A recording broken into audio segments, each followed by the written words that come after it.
Well, that was a nice video by Joshua Valor on our new Diana He TC. says words good when he reviews headphones. Yeah. We do need to work on that. I think he worked on that a lot. I mean, You think so? I don't think you could like say all that so coherently Yeah. and precisely through whatever 15 or 16 minutes. You would without- almost think it's what he without does. Really practicing. Yeah, it. yeah. You know, you got to really hone in on it. Let's just say I'm sure he spent time on that video. And thanks. We got to shout out to Josh. Thank you for spending the time, because that's, if we did that, if we tried to do that for 16 minutes and say it like that, It would look like our other videos. it might be a day or two. Oh, it'd be about 3 days. Yeah, at least, yeah. Oh, you mean like the Apple-esque video we did where It's like that. that took some time there and we only did like a couple minutes. Well, yeah, Now, that was the first thing I was thinking was, it's like 16 minutes. What is he going to be talking about for this long? Yeah. No, it was excellent job on the review side of things. Right. And on that note, we wanted to just expand on a little more on that and on Diana TC in general, because we've been kind of tight-lipped for a while now, and for no other reason, we've just been busy, you know. Mainly, yeah. Yeah, I mean, we did do 2 videos on this already. One kind of just an intro saying here it comes. Another one we touched upon certain aspects of it. We could expand on it some more. Yeah.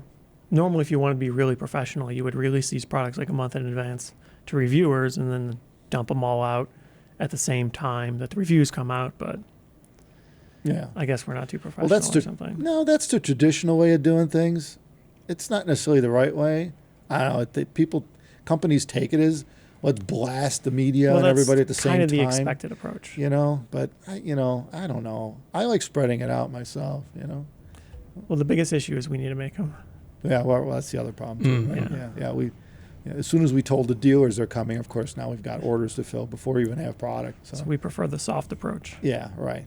Let's ease into this. Mm. It actually worked out pretty good this time.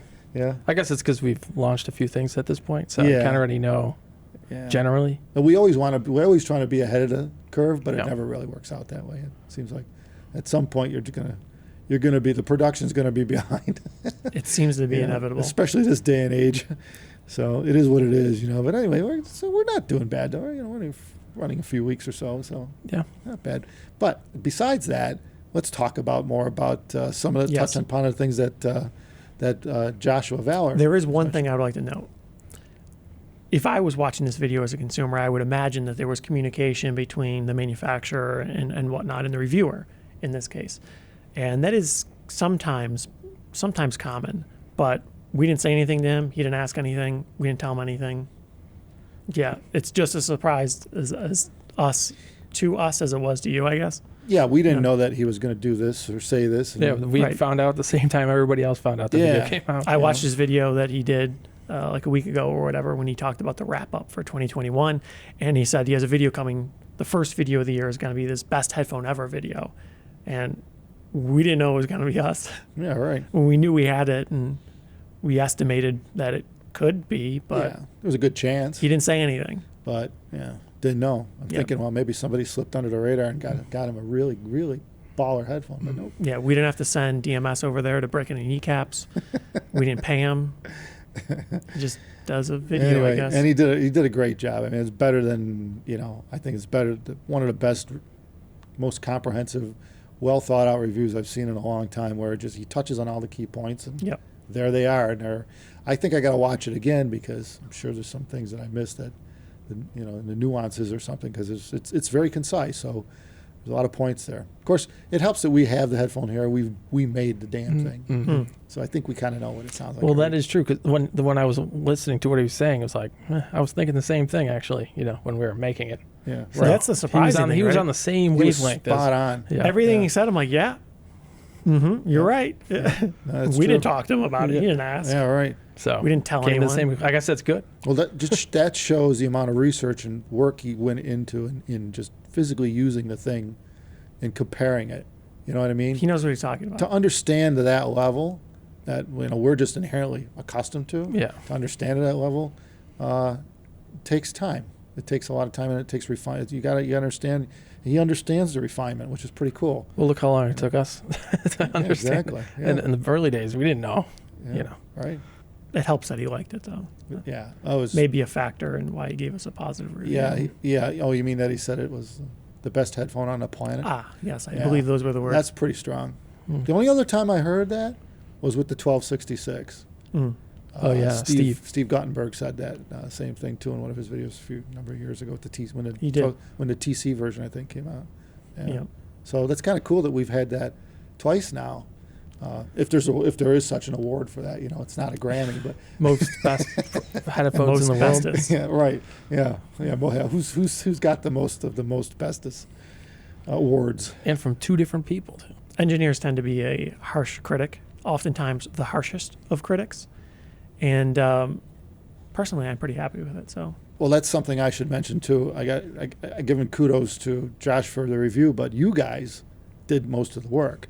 I mean, from an engineering standpoint, in terms of refining that driver even further, and you from the standpoint of assembly, manufacturing, and actually making the driver a reality.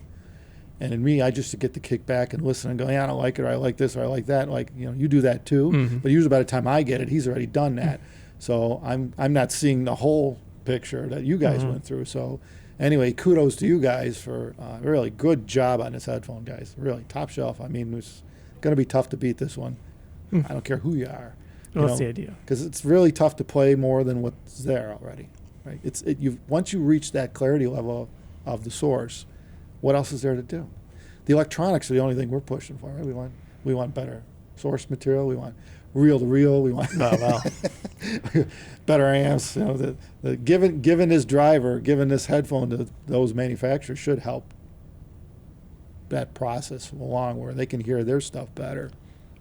Yeah, it is kind of a positive feedback loop in that sense, I suppose. Yeah. If you make better gear, it allows other people to make better gear for your gear. Right. Well, you're reacting to the market. It is at the marketplace. Yeah, absolutely. So yeah, I mean, you got to use it as such. That's if you want your stuff to be used for that, it better play with it. You got to have to try it with it. So. Well, I think that was the biggest thing that we noticed with Diana TC is how much clearer differences there are between amps and such. Right. When we were moving around, it's it's instant. Yeah. You could pick out the subtlest change. Hell, you could probably even have two of the same amps and notice a slight imbalance. Well, I've never tried that. I don't have two of the same amps, but yeah. I wouldn't doubt it. Yeah, we don't have none of that around. Yeah. But imagine if you were an amp maker, right? And you were heading, hey, this one's a little off on the right channel. But anyway, bottom line is, yeah, it is pretty cool how you can notice differences between it instantly. Just assess a piece based on it. Even stuff that you thought were close. From an engineering standpoint, one of the things we were exploring was how relative distortion characteristics were to the subjective side of things. And we did a lot of that, particularly with this headphone. We've been doing it a long time to begin with, right? But we did a lot of it with this headphone. We really started honing in. Yep. Diana TC is pretty moderately optimized in that regard. We put quite a lot of effort in it. And we got a pretty good measurement rig and spent a lot of time trying to get things as optimized as practical. And I think there's a lot to talk about there. So we'll probably have to make it a separate video. So yeah, that's true. We could do a whole separate thing on that. Yeah, we could do a whole separate thing on it. We're not going to give away any of our trade secrets or how we go about doing that. But which again, it would be different from every company anyway, because you design a driver a different way. Now you got a whole different set of things you got to try to figure out to make it to lower distortion or whatever you're trying to accomplish, or change the harmonic structure. That's complicated stuff. And but anyway, in the end, we're thrilled with the fact that the marketplace is taking well to our new TC. Mm-hmm. You and me did a lot of subjective tuning on this thing in the end. Well, you kind of came in at the end. I was there the whole time. Oh, that's true. That's true. Yeah, I had the last week or so. Well, maybe 2 weeks. Yeah, I got to use the measurement rig. I was in charge of that. You guys did an iteration. Mm-hmm. You gave it to me, and I measured it. Yeah, it was a machine. It was a machine. The machine measured. Oh yeah, right. Yeah. I think we walked through. I think when we were tuning Diana TC, we probably did somewhere in the range of 200 iterations. And even within those iterations, there were multiples of interior tuning changes done for each of those. So it was that was on the subjective side. That was him and me. Yeah. because you're not going to tease that out with the measurement rig. Yeah, not gonna that's work. the thing. Yeah, yeah. Each time we're like, oh, I think this is good, and then had to try to tune it from there. Yeah. Yeah. I think he did touch upon that he was listening to a track with a guitar in it. I've actually listened to the same track while we were tuning him, Yeah.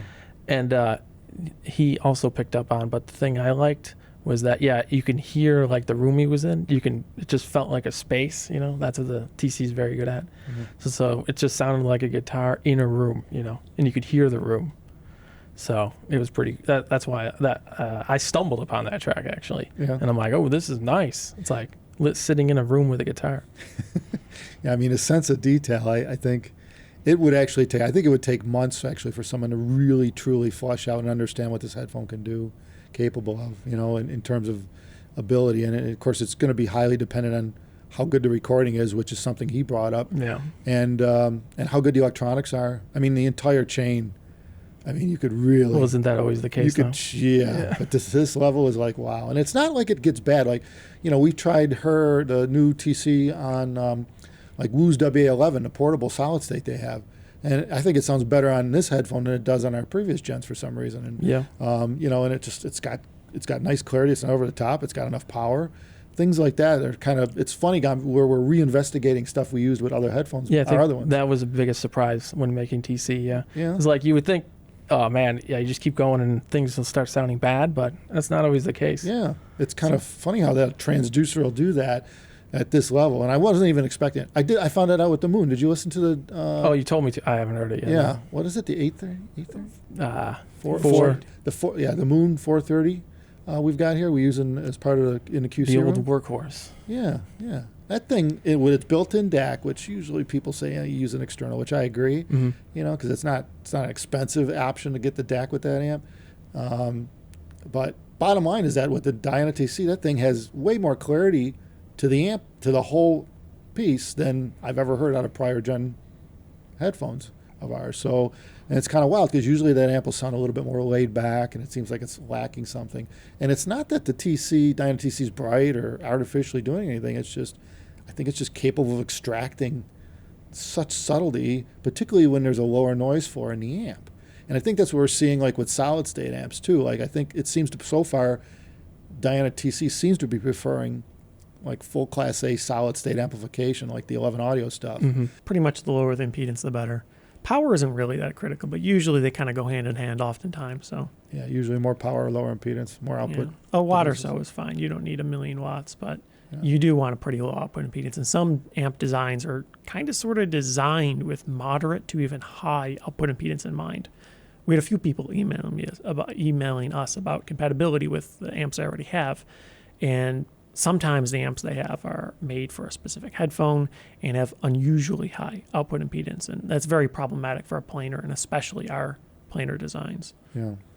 But it's interesting to me how fickle in the design stage the tuning is to be able to get it to be pretty compatible with less than stellar gear. This is something we paid a lot more attention to with Diana TC than previous iterations of Diana, and to get it to sound good on really high-end equipment, there's a little trick there, but I think it's oddly extraordinarily fickle to get it to sound good on less than stellar gear too. Yeah, Diana Phi, its predecessor, was more finicky on electronics than this new TC is. Which we were surprised by. Yeah. Yeah, I Quite. thought it might go I the other told way. you that, and you're like, what? Yeah. I'm like, no, it's Yeah, because traditionally, when you extract more resolution, traditionally you tend to make what doesn't sound so good sound probably worse. But yeah, it's kind of funny how it's almost like, I don't know, I guess we haven't put it into words yet because we haven't tried it. It's too new. We haven't tried it with everything. We haven't tried it with as many things as we have all our other headphones. So the jury's out as to what's going on here. But yeah. really not that many amps at all yet. Yeah. No, So we don't really know. Yeah, what we have in house is a pretty good sampling, but it's not what's all out there that everybody's using. So, but anyway, bottom line is the other than still requiring some gain and voltage and a bit of power to drive it, the Diana TC seems much more compatible than the other stuff, but still will scale like crazy when you find the right stuff. And that's about it, I guess. We've blabbed on enough, I think, about this model. And Well, actually, Josh said more than we could. Yeah. So watch that video if you want. yeah. Joshua Valor's video was top shelf, and we're getting great feedback from our customers too. I mean, you know, a lot of the people that are buying Dynasty C already have an Abyss headphone or have had it in the past, so they're kind of on board with our sound to begin with, so that helps. But a lot haven't. This is their first time trying our stuff, and the feedback's universal. Everyone just loves it, so that's great news for us. We're relieved. We like we talked about in one of our other videos. You never know when you do a new product as a manufacturer how people will take it. I was pretty sure on this one. Yeah, we were liking it before we shipped the first one. So, on that note, please subscribe so you can catch our new stuff, be aware of it, and again, Happy New Year to everybody. Take care. Thanks.